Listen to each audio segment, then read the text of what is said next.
Mercedes y Marisa presentan Un café Azken Sefardí.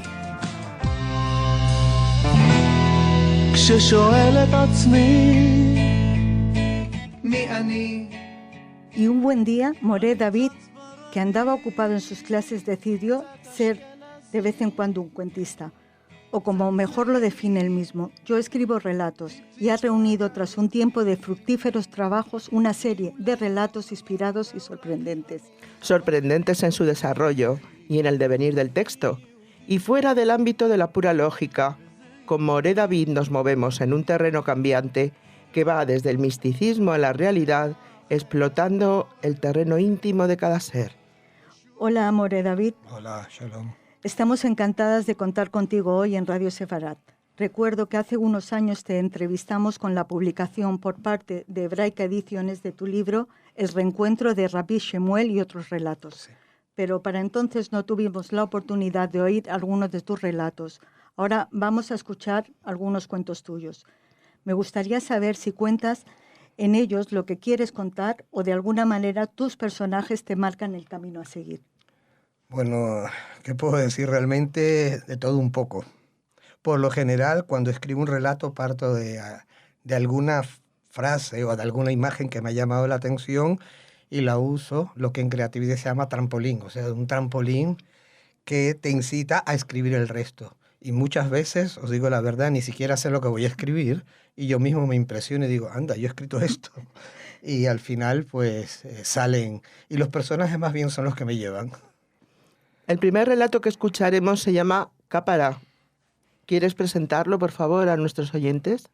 Bien, este relato, que formó parte original de 4 relatos de la vieja judería, que con el tiempo fueron 5 y después fueron 6, partió precisamente de una imagen, de la imagen de una nube que yo admiraba cuando estaba en Zaragoza. Eran unos días anteriores a Yamim Noraim, a los 10 días que hay entre Rosh Hashanah y Yom Kippur, los días de penitencia. Y entonces, viendo el paisaje de Zaragoza, me pareció ver una nube que parecía un león. Y al rato la nube va cambiando y me parece una garza. Y esa imagen me impresionó y dije, mira, la voy a utilizar. Y comencé con esa imagen para escribir el cuento, que se llama Cápara, que tiene varias interpretaciones finales. Lo dejo abierto para que cada uno interprete como quiera. Si queréis, pues aquí va el relato.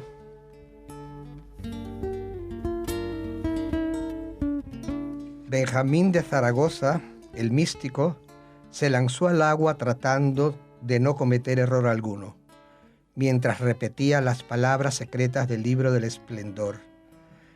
La nube posada sobre él a orillas del gran río, con forma de león de Judea, era un buen presagio.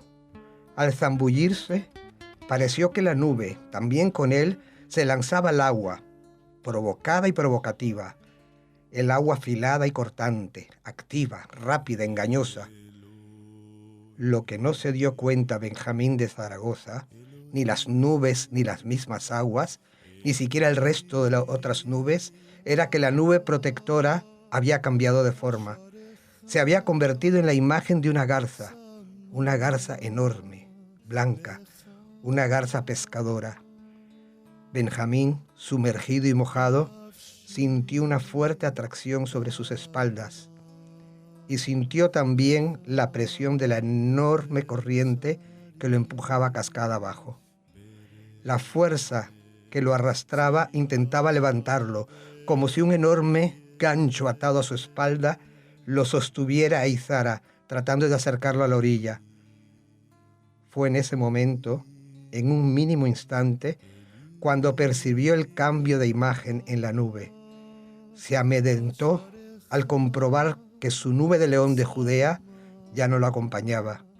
Ni siquiera se dio cuenta, sin embargo, cuando la masa de agua salida de las profundidades del caudaloso río traicionero tomó forma de Mifletzet, aquel mítico monstruo del que tantos hablan y que ninguno, en concreto, había podido describir. Lo llamaron Mifletzet por tener que nombrar lo innombrable, a falta de un nombre mejor. El místico no se dio cuenta que Mifletzet atrajo a Nube Garza para destruirla, desintegrarla entre sus garras acuáticas y húmedas. En medio de una lucha de fuerzas naturales, Benjamín de Zaragoza sentía que su cuerpo, como si de trapo se tratara, era zarandeado cascada abajo hacia aquellas rocas sobresalientes que semejaban dos enormes ojos saltones de un sapo monstruoso gigante, por un lado, mientras que por otro era levantado en vilo para ser arrastrado por la fuerza que tenía atada a su espalda hacia la orilla. Por momentos respiraba y dejaba de hacerlo. Por momentos agitaba sus brazos y piernas desesperadamente, y en otros eran vilmente zarandeados de un lado a otro, ya sea entre las aguas, ya sea en el aire, dependiendo de qué fuerza, en qué instante, vencían la contienda. «¡Capará!», gritó Benjamín, el místico, intentando intervenir en lo inevitable, indolentes e inexpugnables fuerzas invasoras de la natura, infiltrándose así en las infalibles invocaciones del infierno. Y lo logró. Logró con su evocación infernal apaciguar la contienda. De lo que no tuvo conciencia fue que al evocar su capará había tomado partido por una de las fuerzas. En ese momento, Nube Garza fue lentamente evaporándose, desintegrándose entre las furiosas aguas del gran río que subían, atrapaban y caían reventándose con indomable fuerza sobre las rocas que semejaban ojos saltones de sapo, con un ruido ensordecedor, con un rugido penetrante y atronador que proclamaba la victoria. El místico se sintió arrastrado hacia abajo, hacia aquella cavidad semejante a una enorme boca entre los dos ojos de sapo, y que en aquel momento parecían exhalar palabras del mismísimo Zohar, el libro del esplendor, que era fuente de inspiración y libro de cabecera de Benjamín de Zaragoza. Las aguas sugerían una lengua larga y pálida que lo atrapaba, como si de insecto se tratara, y lo atraía hacia su vientre.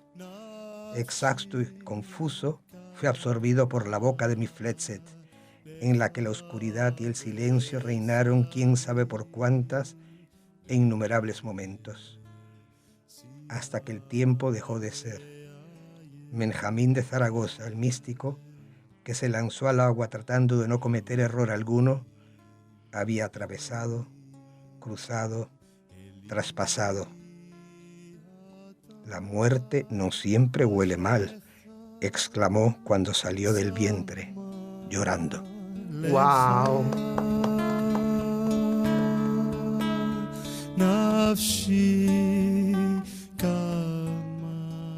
Así que acababa de nacer, porque aunque eso es lo que nos deja entrever el relato de Benjamín de Zaragoza, se pueden aplicar otras interpretaciones. Bien, el siguiente cuento se titula La dieta vegetariana de los 3 tristes tigres. Le he pedido a Moré, como a mi compañera Mercedes, que me dejen que sea yo quien lo narre. Moré, esto es un reto a la adicción, este relato. Sí, ¿Alguna consideración sobre él? Pues no, simplemente es que lo escribí como un divertimiento con el lenguaje y los trabalenguas, que desde pequeño la verdad me han gustado y no se me daba nada mal, tengo que decirlo.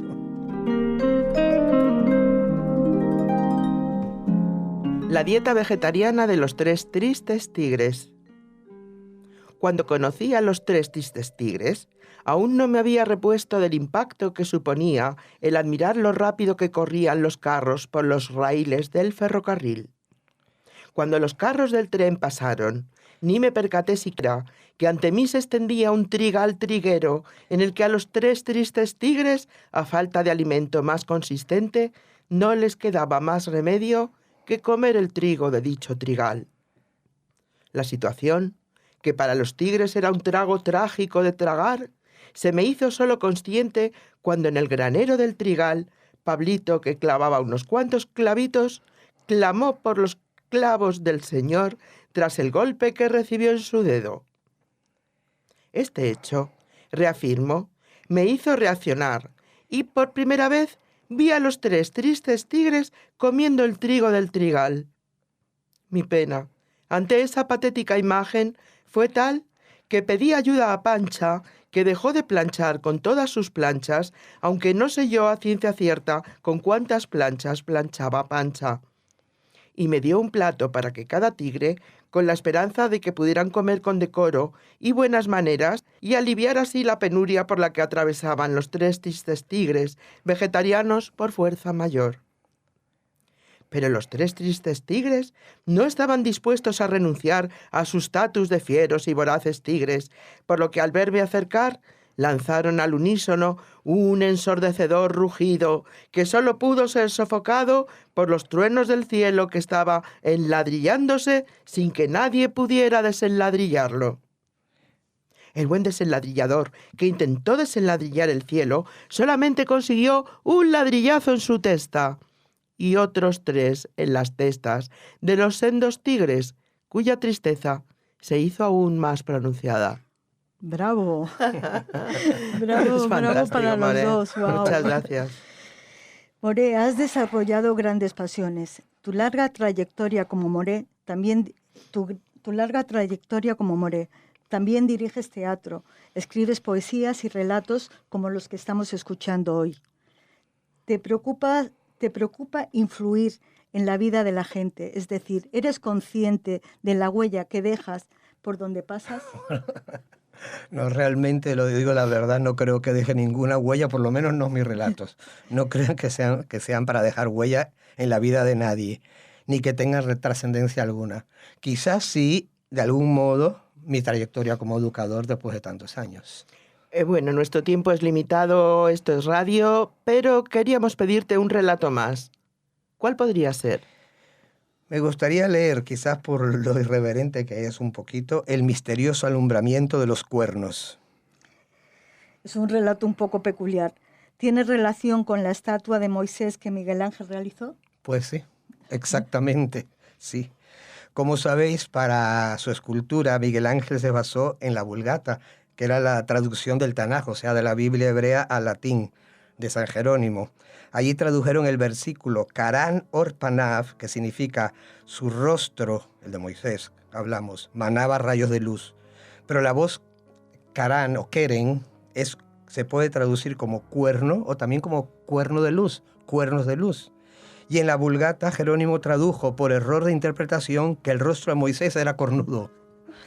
Así que por eso Miguel Ángel lo hizo con cuernos y yo pensé, ¿qué pasaría si...? Bueno, no voy a decir que sí, pero decidí jugar con este error interpretativo.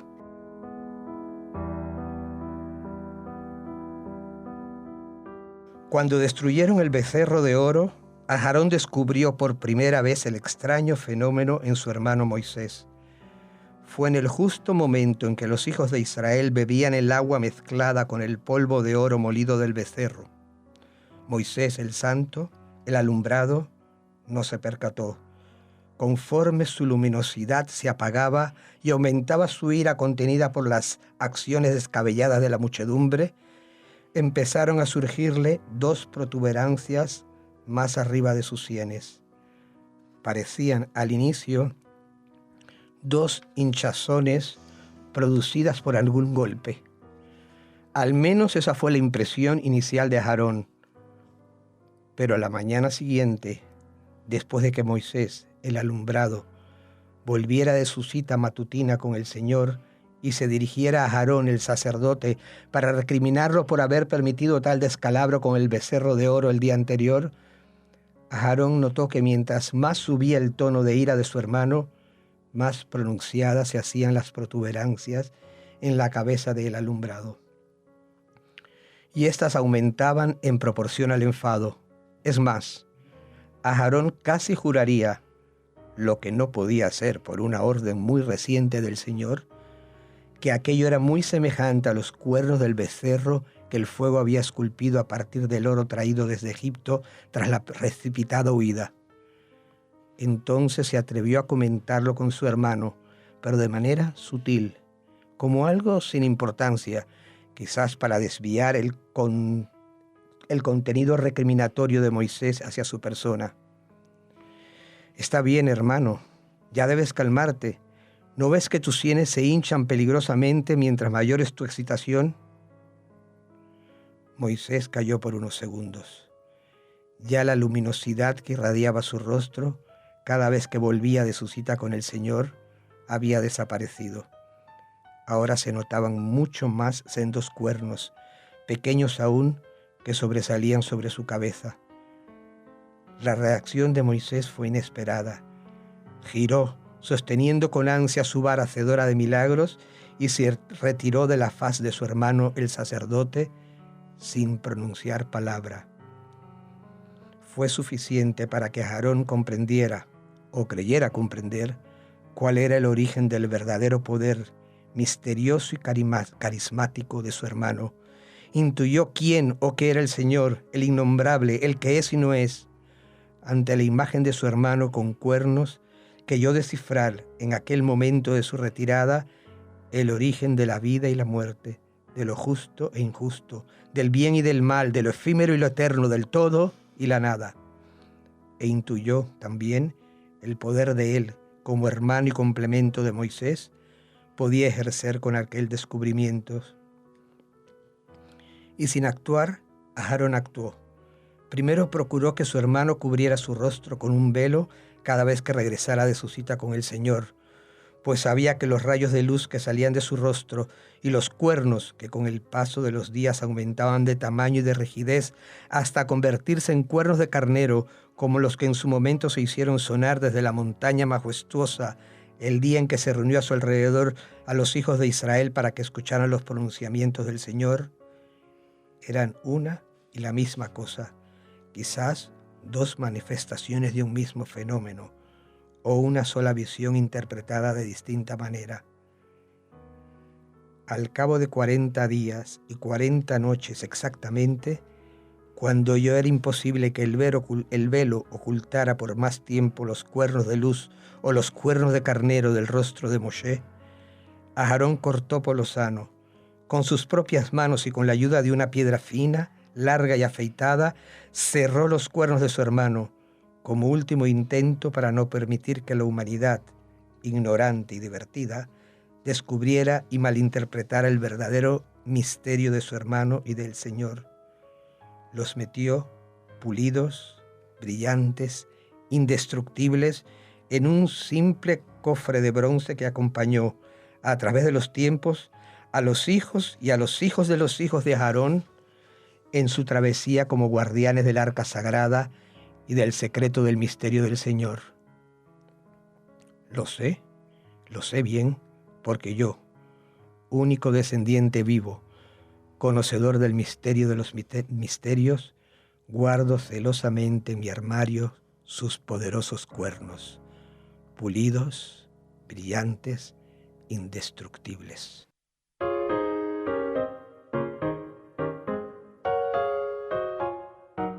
Felicidades, Moret.